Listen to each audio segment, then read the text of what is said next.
Yo, what's good, everybody? It's your boy Lionel, class of 2009, back with another episode of PV versus everybody. And listen, just got off of amazing interview with the PV football media team. If you guys wasn't able to jump on live, make sure you go back and check out that interview.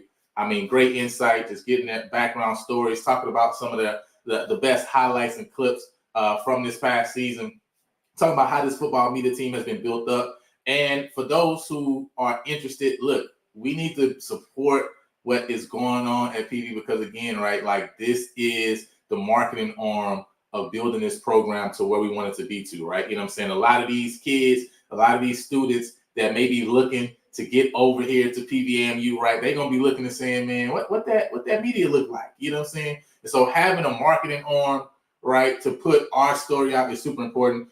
So make sure you continue to support them, man. You know what I mean? Man, listen, you know what I mean? That's Swain. I feel like Swain is, listen, before we get into the show, let me say this. This is my personal opinion. Swain should be played at every game, right? Swain and PV, it just goes together. Texas, it just makes perfect sense. Swamp every game, like P-Funk every game. But now, here's another thing, right? I think we need to create a completely new chant based off of a combination. Like, listen, I'm not the music guy. I'm just saying I know this is what it should be, right? It should be based off a mix of Mo City Done, and what's the song I'm thinking about? Southside Thrillers. Listen, them two songs need to be somehow with the musicality, right? Y'all band people, y'all figure it out, right? I ain't the one, but y'all figure it out. Mo City Done, Southside the Realist, somehow let them songs mix together and let's create a new chant based on them too. Listen, they'll be fired. Come on, man. You can't tell me they'll be fired. But listen, that's PV. Like, that's us right there, right? You go to the Baby Dome and you play Mo City Done and you play Southside the Realist and you just look around and see what happens. That should be a part of our culture, our chant. Like, we need that at the football games. Somebody in the band, please, somebody clip this and send this to, let the band create something around that. We need something completely new around them two songs. Because them two songs is PV. Anyway, listen, before we talk, like, we ain't gonna be here too long, right? You know what I'm saying? We just had the hour interview with the team. But next week, listen, we're going to have an early signing day special, December 20th, man. Make sure you guys are here next week. All right, come jump on the show, right? We're going to be talking about all things PVMU, all things early signing, talking about the players, the individuals that we got coming in, transfer, high school students, right?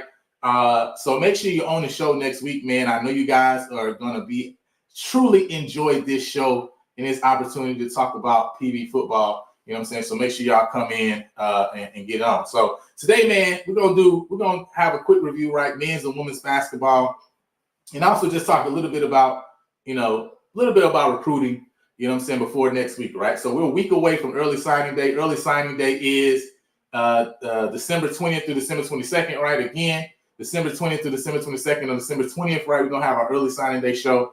But before then, today we're gonna talk a little bit about recruiting. But first, we're going to go ahead and jump into this basketball recap, man. So we got men's and women's recap, and we're going to talk recruiting, right? So first and foremost, the women's team dropped the game this past week.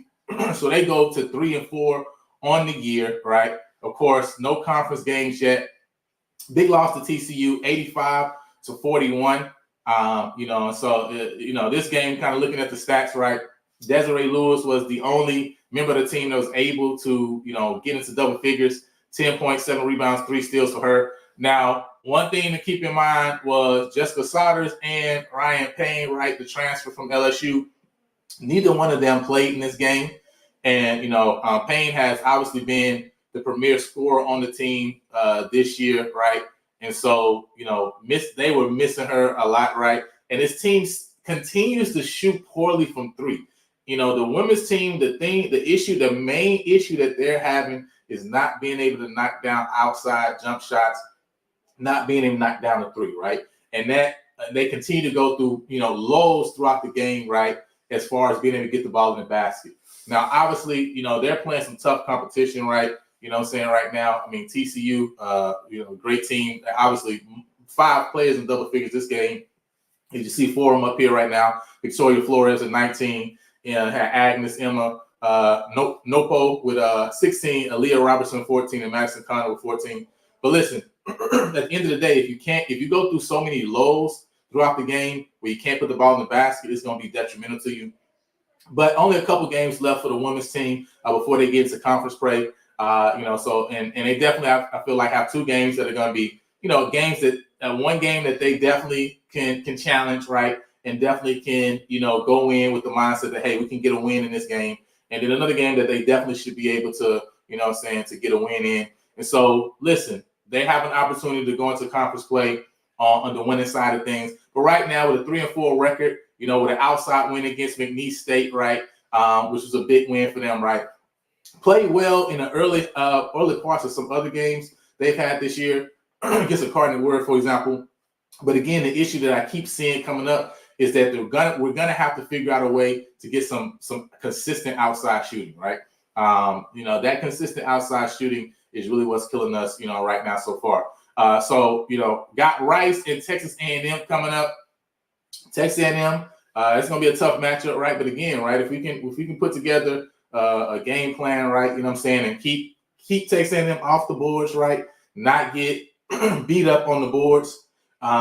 This is a game that if we can shoot better from the outside, we can probably find ourselves in. But the Rice game is a game that, listen, you go into that game thinking and believing that, even though this is a step up as far as a D1 competition, as far as the conference that Rice is in, at the end of the day, you go any game you play against Rice, you go into it saying, listen, we play well, we can win. I don't care what sport it is, all right? So listen, this is maybe baseball, right? But other than that, like, you go in thinking, soccer, right? We got a couple. Listen, but we talking about basketball right now. Basketball, you go in thinking if we play well, we got a chance to win this game. And so I'm going to be excited to see. That's going to be on the 16th, right? So that game is 3 days away. I believe it's like noon on Saturday, I believe. And that's on both of these games going to be ESPN Plus. So you guys can check them out live or check out the replay, as you see fit, right? So the ladies, got tough end to this conference schedule. To this non-out-of-conference schedule. But conference play is coming up. And there have been some big games and big wins by teams. UAPB obviously is playing extremely well. Win against SMU, right? Win against Arkansas. Got Jackson State that's playing well. Southern women that's playing well, as well as Bethune-Cookman. So you got some formidable teams Right, the Lady Panthers were picked 6th this year. They finished 6th in the SWAC. Right now, they're looking like a middle of the pack team, right? You know what I'm saying? Now, again, when we get into conference play, it's going to be a completely different story, completely different game, right? You're not dealing with teams with crazy front lines like they played throughout this season so far. So I think that, you know, we're going to be right there in middle of the pack. And at the end of the day, if you can get into the SWAC tournament, that's all you need to do. You know what I'm saying? It's a single elimination tournament from there to get into the NCAA tournament, right? So still excited about this team, right? Because I think we do have some players, right, that can get the job done. I think we just got to put it all together. I think we're just waiting to put it all together. So now with the men's team, 4-5 on the year. They dropped this last game, right, against University of Northern Iowa. The Panthers as well, purple and gold Panthers as well, right? So they dropped that game to the University of Northern Iowa. But I wanted to talk about this poll that I saw up on Twitter as well. Had PV men ranked first in their SWAC rankings, right? And now again, when we talk about out of conference wins right now, Jackson State, of course, got a big win against Missouri. Southern will win against UNLV and number 21, Mississippi State at the time. Those are very big wins, right? And so you got some teams in the SWAC who are going to make noise. Obviously, you know, Alcorn is going to come with the vengeance when conference play comes around. And Texas Southern is Texas Southern, right? And so I think the men's side of things is looking like it's going to be a really, really good year this year. I think you're going to have a lot of close games. And so I'm hoping that we can come into, you know, January healthy because right now I know that Charles Smith didn't play this last game. He's obviously the leading scorer, averaging 15 points a game right now. So it's going to be super important that him, Brian Miles, also who got hurt this past game, like it's super important that we got these guys back and that we're healthy going into conference play at the end of the day, right? I think we've done some things outside of conference, right? I think we played well. The Tulane game, we'll talk about that in a second, right? First half, I think we played well, right? We was in the game. So, you know, this team has the ability to come into the SWAC and has a chance to win this conference, right? I don't think, you know, pick 6, right, beginning of the year. I don't think this is a team that doesn't have an opportunity or ability to get the job done. And I think that's what we've been seeing all throughout the out-of-conference schedule. So let's get into it, right? These last 3 games, 3 losses. So this team was 4-2 coming into this last stretch. Now 4-5, right? 98-77 loss to Tulane, 107-56 to Iowa State, and 74-55 to Northern Iowa, right? So talking about the Tulane game, listen, we were only down 5 points going into half. We actually was up in that game going into the last 3 or 4 minutes of that game, right? And so we were playing very, very well, right? The men's team was in control of that game for the first, 17 minutes of the first half. Second half, the game got away from us, right? We got into a lot of foul trouble. So the game got away from us. And I think that's the story right now in the season that we're going to see with all 3 of these games. You know, we have a team that I believe has the ability to compete with other majors, right? With other teams from other conferences. I think this schedule that's coming up toward the end of this year, these next 4 games are going to be games that we can be in these games. The thing is going to be, though, at the end of the day, if we cannot figure out how to play aggressive defense and not foul, that's where our issue is on the men's side of things, right? And so this game against Tulane, Charles Smith with 23 points, Chris Felix with 19, Javante Hopkins with 11, Kevin Cross dropped 21 for Tulane, and then you had Kobe King with 15 points, 8 rebounds, 6 assists. He was everywhere. He put his footprint on the game all throughout. Like I said, right, second half is when it really got away from us. You look down, big thing, Tulane shot 62% from the floor. They had 40 points in the paint. That's huge, right? That means, one, they were getting in the lane, right? And they were getting easy shots at the basket. That's the first thing, right?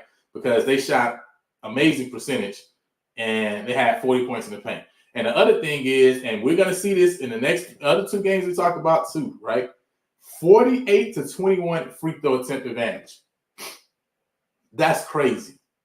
That's 27 more free throw attempts that Tulane got versus PV, right? And I talked about this earlier, even with some of the wins that we had, right? Was that, hey, listen, we're going to start playing some teams that are going to shoot a better percentage from outside. They're going to shoot a better percentage from the free throw line. So I think Tulane shot 75%. We shot 70%. But at the end of the day, if they're shooting 27 more free throws than us, like, we're always going to be in trouble at the end of the day. So listen, that's a problem, right? That's a problem if we've given up 27 more free attempts than another team. If we look at the game, we lost by 21 points, right? We lost the game by 21 points. We gave up 27 more free throw attempts to the other team, right? And so that's why I say that's the thing that somehow we're going to have to figure out how to continue to play aggressive defense like we love to play, but also not getting a bonus so early. I mean, literally the first 4 or 5 minutes of each half, the other team's already in the bonus. They're already in the 1-on-1, right? They're already shooting 2 at the 10-minute mark, right? And so it's going to be hard to beat teams and beat good teams if you continue to put them on the line. I mean, it just is what it is, right? If I get 20 more free throw attempts than you, if we're even, if our teams are even, and we're even killed, but you shoot 20 more free throws than we, then you're probably going to beat me, right? And so that's what we're going to see also with these other 2 games, right? Iowa State, of course, we really were never in this game. They ran away from the jump, 107-56. This game, I think in the 9th or 10th minute is when Charles Smith got hurt and went out. So he also didn't play this last game against Northern Iowa. Of course, Charles Lane led us with 13 points, 4 rebounds. He was the only player. He was the only player that was in double figures for us. These numbers for Iowa State, I think, are incorrect. I don't have their numbers here correct on this slide, but they had 5 players in double figures this past game. So they completely controlled the game all the way through. If you see 29 turnovers for us this past game, and again, we're a team that in our wins average less than 10 turnovers a game, right? The win against ACU, the win against Eastern Kentucky, all the wins, the win against UT Martin, less than 10 turnovers, right? So 29 turnovers, we can't get the ball away that much. Now, we turned them over 24 times, but listen, we just kind of Xing each other out. Another thing is you see the free throw disparity. 13 free throws to 48 free throws. Has 35 more free throws. We're going to have the same conversation here. I hope y'all see. We're going to have the same conversation. They shot 35 more free throws than we shot. You can't win. You can't win if you give a team free attempts at the rim, right? It didn't hurt us against Eastern Kentucky because they shot a horrible percentage. But that was a game that, listen, if they knock down free throws, that's a completely different game, right? And so that's something we got to be worried about, especially going into the conference season. We got to get a handle on that. Also, Iowa State splits for this game 60, 60, and 75%. I mean, 60% from the field, 60% from 3. Mercy. Wow, 60% from 3. They were going crazy. Long range bombers. And then 75% from the free throw line, right? And so the last game, we talked about it, right? Of course, we got a did not play from Charles Smith. Javante Hopkins dropped 13 with 8 rebounds. Chris Felix had 10. 25 for Nate Heiss. Listen, he was killing it. He was getting everything he wanted, right? Double, 25 and 10. Definitely the man of the game. Definitely knows how to put the ball in the basket, okay, right? And so, again, 19-point loss, 74-55. They got up super early quick, got up by about 10 quick, and kept it there, extended the lead to around 15 by halftime, and kind of maintained it there throughout the rest of the night. And so we really were never in this game, never had a shot. At one point, we went on a run to get it down from like 17 to 12 or 10, and they just pushed the lead back up. But again, if we look at the disparity, right, they shot 18 more free throws than us, right? Again, 18 more free throws than us, and they shot 70% from the free throw line. So again, a big portion of that 19 points came at the free throw line, right? And so that gap shortens if we're not putting teams on the line as much, right? Because these teams are knocking down their free throws. Also, we shot 56% from the free throw line, all right, this game. So again, not only did we put them on the line, we also didn't shoot well from the line this game as well. And so, listen, at the end of the day, for all intents and purposes, we have a team, we have the talent to play with these teams. This is what our biggest issue is, right? And we got to be able to figure out that issue, because if we don't get a handle on our foul trouble, we're going to continue to be in trouble, right? And so games against a Southern or against a Jackson, against the Alcorn, but we should be able to really, be able to control the game and get out with the win. Listen, if we put teams on the line, if we allow them to get into the bonus early, it's going to come back to bite us down the line. So I'm happy that this is happening early in the outer conference season, because in the conference season, like we can't allow that to to kill us, right? So talk about the next games coming up. We got North American on the 18th. That's going to be over on the PVAMU page. And then we also got Rice on the 20th, right, on Wednesday. And that's also going to be on ESPN Plus. So Rice game is going to be in Houston, both the women's and the men's. Women play Rice on the 16th. Men play Rice on the 20th, right? And so super excited, though, about both teams, because I do think we have the ability to make some noise in the SWAC with both teams. It's really just going to depend on if we can put it together, right? The women's team, like I said, the big issue that I'm seeing is not being able to consistently knock down shots from the outside. And we go on lulls when we don't score. That's the biggest thing, right? I mean, we'll go 3 minutes without scoring. And so that's the biggest thing on the women's side. The men's side, the biggest issue is foul trouble. Free throw disparity, right? Like, other teams are shooting way more free throws than us, and that's obviously giving teams a lot more opportunity to extend their leads and to continue to maintain the lead, right, when we may be making a run. Because at the end of the day, hey, listen, let's get to the basket, let's get to the line, slow the game down, continue to keep and maintain this lead. At the end of the day, you're gonna have trouble, right, knocking teams off if you continue to do that, right? So let's get into it, man.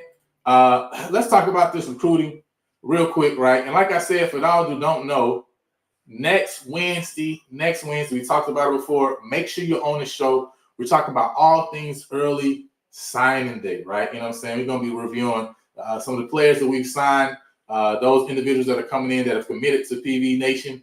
So we're going to be talking about it live, having some discussions, some conversations, looking at some film, right? So make sure y'all are on next week. You know what I'm saying? All things recruiting at 7 p.m. next week, right? But let's talk about it, man, and have a couple things I want to talk about before we get out of here. I saw this on Twitter, and as you see at the bottom, it says the post has been deleted because it don't make no sense. Like, bro, your pitch to players to come to your program is you're going to get them to another program? That's your pitch? Now, I understand. Listen, you can say this is what's happening. This is the reality. That's all fine and dandy. But you're going to make your pitch to players like, hey, come here so we can be a form league for you to get to a PWI. I just don't feel like that is to be the narrative for any HBCU, right? For any HBCU. But what it really made me start to think about too, when we talk about recruiting, is, man, what is the pitch for these universities? What is the pitch for PV? What is our pitch to those recruits that we're looking to have come in, whether it's through the transfer portal, whether it's in high school, right? What is the pitch that we're putting together? What are we pitching to these students? What are we pitching to these families to say, this is the reason why you should spend not just this 2 years at PV and then go somewhere else, but the reason you should come here, because we can develop you. Because I can guarantee Buddy Pugh at South Carolina State was not telling people, hey, you can come here for a few years and we'll get you to a PWI so you can get to the league. No, we'll put you in the league from here.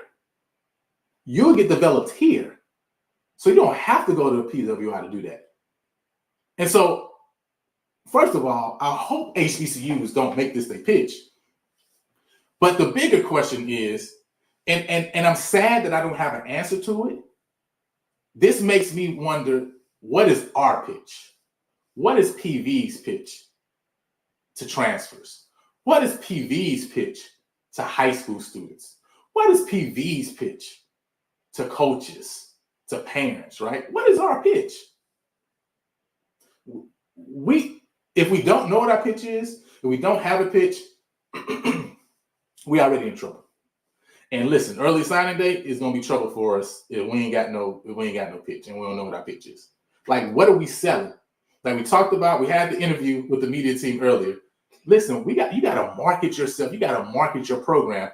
If Alabama A&M is gonna market themselves as a stop along the way, listen, that's not gonna be fun for you guys. right? I don't want to market myself like that. Listen, I like South Carolina State's approach way better. You know what I'm saying?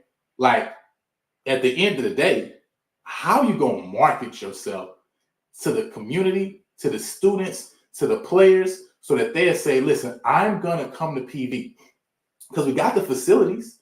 We're in a great location. So the question is, okay, well, why aren't people knocking down our door? That should be the question for all of us. Like, why is people not knocking down our door? And at the end of the day, it don't matter if your product's great. It don't matter if you got, like, what you got is awesome if nobody knows because you don't market well. And so nobody understands. Like, we got to figure out what our pitch is. That's what I'm trying to say. Because for Alabama A&M, I don't know what conversations he been having with Coach Maynard. But see, this is the problem when you got a coach who says he's not worried about these out-of-conference games. So, I mean, how much can we blame this guy? He ain't worried about no out-of-conference game. All he worried about winning SWAC anyway. So that's the environment that he's been molded in from the head coach, from the head man. So Alabama A&M aside, South Carolina State aside, PV needs to make a decision and decide what we want to be, what our pitch is going to be, what our product is going to be. Like, we need to make a decision and we need to go after it, right? I see we got a coach who been where you're trying to go. That's the pitch. Is that PV's pitch? We got a coach who been where you're trying to go. So if you're trying to get to the league, you need to come here. Is that what our pitch is? I just want to know what our pitch is. I just want to know what the pitch is. Because listen, if I know what the pitch is, I can also echo the pitch. We can all echo the pitch if we know the pitch is. But let's keep it going, right? I saw this from Alcornites. You know what I'm saying? One of the children of the corn. Yeah, he says, y'all be so backwards. How you gonna hit the portal when Lorman is the only place that believes in you? It's about loyalty. But keep thinking that grass greener. You're gonna learn the hard way. And listen, at the end of the day, the sad misfortune for many of these HBCU guys who are jumping in the portal is they're gonna jump in the portal and have nowhere to go, nowhere to land. And when they look to go back home, there's gonna be no space for them. I mean, that's the reality. Man, you know, the first day over 1,000 kids jumped in the portal. All these people ain't jumping in the portal because they Cameron Ward and they got $10 million offers. Majority of these people who jump in the portal don't even have a place to go. They're just thinking more highly of themselves than they actually are. I mean, you're gonna have people here and there who they that guy, but everybody ain't that guy. And so, like my man says, right? Listen, you need to shine where you are. Because I'm telling you this, if you shine where you're placed, the NFL will find you. There's enough tape out there. Listen, almost all college games are being streamed at this point. The NFL will find you if you really that guy. So be careful with just jumping out in that portal without having a place to land. And lastly, old Coach Jonas, you know what I'm saying? Listen, he says recruit, retain, develop. Ain't nothing wrong with the portal, but we gonna retain and develop guys in this room. Ask about the culture in our D-line room, and we gonna answer 0 guys in the portal. Now, listen, hey, that's us of today, and we hope it stays the same. Listen, Coach Jonas, appreciate you for doing your thing. You know what I'm saying? Appreciate you for having guys who trust and believe in you. And hey, that D-line definitely improved throughout the end of the year. So that's one thing we can for sure say, right? You know what I mean? So this is what you got to deal with now. You got to re-recruit. You got to continue to recruit. You can't just recruit once. You got to recruit over and over again. But you do. I mean, it's big for people to look and see, like, hey, how many people are jumping in and out from your university? Because that could also be a bad and a negative sign if, like, every year you got guys who trying to transfer out. What kind of culture is that you're building? Where every year everybody's trying to transfer out. Not 1 or 2 top guys who really feel like they got an opportunity and they got bigger FBS D1 programs sniffing around who are going to give them a shot. Not guys who graduated and now they got a chance to transfer to maybe try their hat at another level. We're not talking about that, right? We're talking about guys who are freshmen, sophomores, redshirt sophomores, just transferring in and out of the program. That could say something about your program, right? And so we want to make sure that we have the whole program like the D-line room is, to where when we get people into this program, we get people into this building, they love the program, and they say, listen, I want to stick around, I want to stay, because I see that I can develop here. I can get my degree here, and it means something. I can develop here and have a chance to play at the next level, and I'm going to have a chance to play winning championship football. That's what it needs to be, right? If it's not that, then we need to go back to the drawing board. And it needs to be like that in every room, right? Not just the D-line room, but every room. But hey, shouts out to Coach Jonas for saying, listen, we ain't got nobody who slid in the portal for us. Nobody who slid in the portal. But, you know what I'm saying, just a couple, you know what I'm saying, before we jump out, right, we did have a couple guys who transferred out, you know what I mean? So we lost a good amount of seniors this year. Good amount of seniors. You know, so we got a lot of we're gonna have to put the feet to the pedal as far as replacing some guys who really put in some work, really got the whole offensive line, starting offensive line who are out of there. You know what I mean? So, you know, those guys who own the team, you know, who's gonna step up into these roles for next year is a big thing, right? Are you gonna be able to replace them with the current talent you got on the roster? Are you gonna have to replace that through the portal, or are you looking to, you know what I'm saying, looking at depth in the portal, or, you know, through the high school ranks? That's gonna really be the question, right? Because again, you know, next year, you know, for the first time in a couple of years, you're gonna have a completely new starting five as far as that offensive line. You know what I'm saying? We've been one of a team that has been, you know, ranked highly in the running back room as far as yards. And so we really got, you know what I'm saying, we really got to make some moves as far as that's concerned. Say only two of those guys played, but hate to lose Domel. Yeah. I know Domel played a lot early in the season.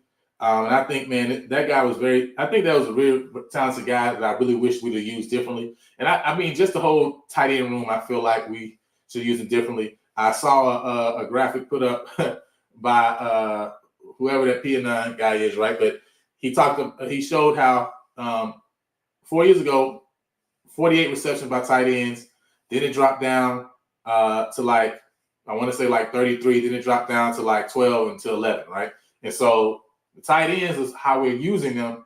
We're not using them how we used to use them before, right? And so, but listen, that's the blessing. You know, a lot of teams that have a lot of success, especially on the offensive end, use their tight ends well because they know they can be a matchup nightmare.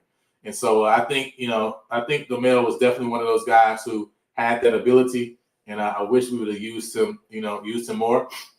Obviously, the one Lewis played a lot for us, so he's transferred out. Alan Jones was a graduate, right? So he had graduated, so he had a chance to transfer out. He has a couple offers, you know what I'm saying, on the table for him. So of course we wish him success wherever he goes. And then CJ Dumas, the quarterback, also he's transferred out as well. I think I saw he got an offer from Lane and from Miles, I believe, right? And so we wish all these guys success because, like I always say, right, once a Panther, always a Panther. But at the end of the day, listen, you know, we gotta really start thinking like, hey man, we're gonna really have to replace some guys and really gotta replace some depth. Because some of those guys who maybe were depth guys now gotta step up and start in roles. Or, you know, if you don't got guys who can step up into those roles, you're gonna have to go out and find you a dog, you know, from the high school ranks or from the portal. But again, for me, I'm still of the belief that you build your program by developing your players, by bringing kids in, still having a system where you bring a multitude of your kids in from the high school ranks and you build them and you develop them over time, right? You filling holes through the transfer portal, but you really build your program through the high school ranks and through developing kids over time, right? That's my thought process. That's my belief, right? You know what I'm saying? I don't know. Hopefully when we can get the coaches on to talk about what their philosophy is as far as that balance between high school and transfer portal. But yeah, man. So we got a couple. We just got a few that transfer out. So we're not bleeding heavy, bleeding dry, but we do have a lot of seniors that are transferring out. Now I'm not sure. A couple of these guys, I believe, might still have eligibility, especially because of COVID season. But a lot of these for sure are done.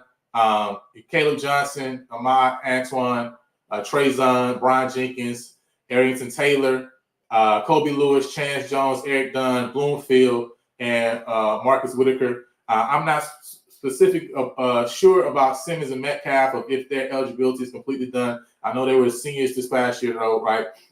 Graduating. But again, right, this is, like I said, the whole offensive line, whole starting offensive line, hey, bye-bye, right? So, listen, you got to replace that whole line. Now, the good thing is we do got some size, right? We do got some size backing up these guys. And they did, we had some pieces that able to get some playing time this past year, right, with a couple players that went out throughout the year. But now these guys got to step in and take on that full brunt of that. We definitely got to be able to deal with that. Obviously, Trezon was QB1 last year. We saw the last game when he got hurt. We brought in Kenneth Patterson off the bench. He played one drive, one interception, and then brought in Chris Herron. Now I know Chris played a quarterback in high school, but he's an athlete, man. He's dynamic. He's great. You know what I'm saying?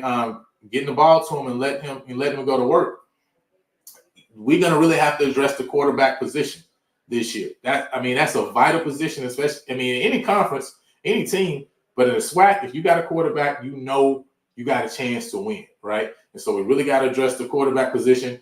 Now, Brian Jenkins, we got Kobe Cavill, we got, Marquise Doucette, right? So we got a couple guys who can step into that slot role. But again, it's always good to reload and re-up.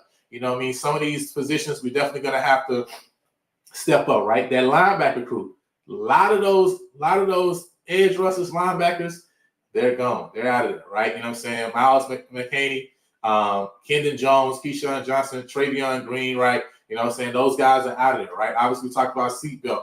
Obviously, he's transferring out too, right? So, do you got the guys on this roster who are going to be able to step up into that role, right? And now play some bigger roles on this team? Are they going to be able to handle that load that's put on them? It's good we got guys like Schenkel still there because they've been there. They put in a lot of minutes. Jeremiah Harris put in a lot of minutes, right? And so you got guys who can come in. Obviously, on the back end, Jalen Stanford, Dylan Curry. We got Tariq Mulmore, who's played a lot of snaps over these last 2 years for this team.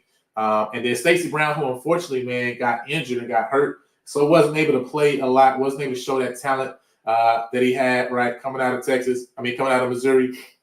But again, right, these are guys who you're going to miss, guys who know the game, right, even being a coach off the field, right, he's not going to be there anymore. So also Derek Gray Jr., forgot about him, right, of course, he was killing it this year, right, wish we ever get his stats correct, right, because I believe he had about eight to 9 sacks this year, but it's only listed as 4. But listen, these are some key pieces to this defense, right? And guys who've been around for a long time. We got to figure out how we're going to replace them. We got to figure out who's going to be able to step into those roles. And for a lot of these guys to be brought in, even last year, Edmondson, Nigel Hill, right? Some of these guys who are freshmen this year, Adrian Lacey, right? From this past year, right? Junior. A lot of these guys already play special teams. This is your chance, right, to step up and show like, hey, I can take on the full brunt of these snaps that we're going to be missing because now we're losing guys. And so I'm excited, though, about what's going to happen. I'm excited to see what we're going to bring in this year with the SWAC in disarray. Now, McNair looked like he might be headed to Texas Southern. Whew, hope that don't happen. But if it does, right, you got Terrence Graves over at Southern. Grambling still waiting for whatever they're waiting for, right?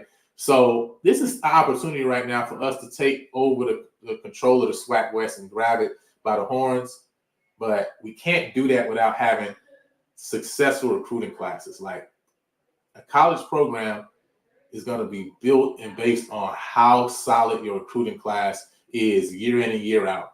And so, listen, PV Nation, for all of y'all who are out there, make sure y'all keep your eyes out. For those who see, because we got a lot of PV Nation, right, who are at ISDs all over, especially the state of Texas.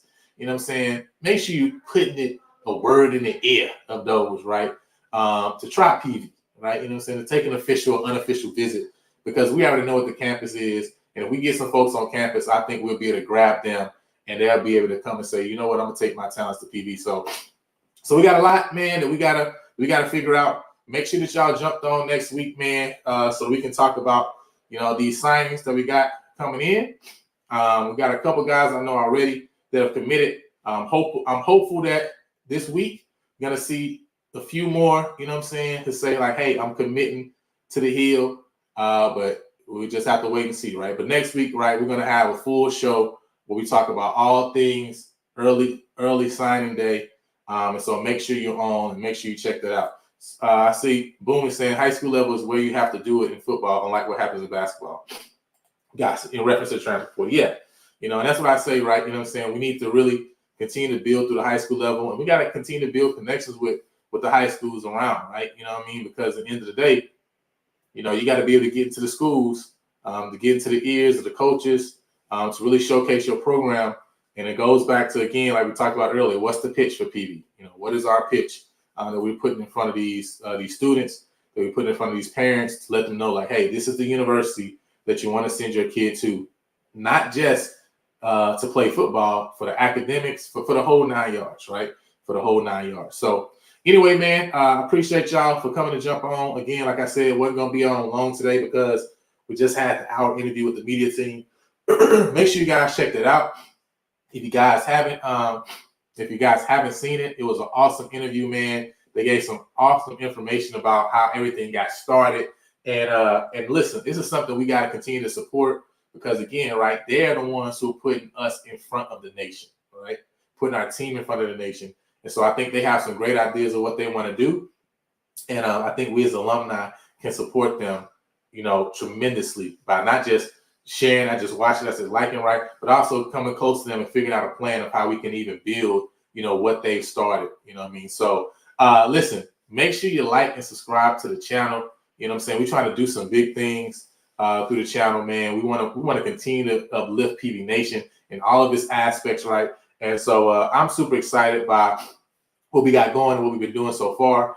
Really excited again for that interview because I feel like, man, this is an opportunity for us to probably come together, right, and put together some plans for how we can really uplift it. I really have been thinking on some things as far as, even documentary and those things as far as PV history. And so from the interview, that also came up. And so, we got some people who we can tap into, some students we can tap into, right, to really put together something and some products and some storylines, right, to really tell our story, right, to the nation.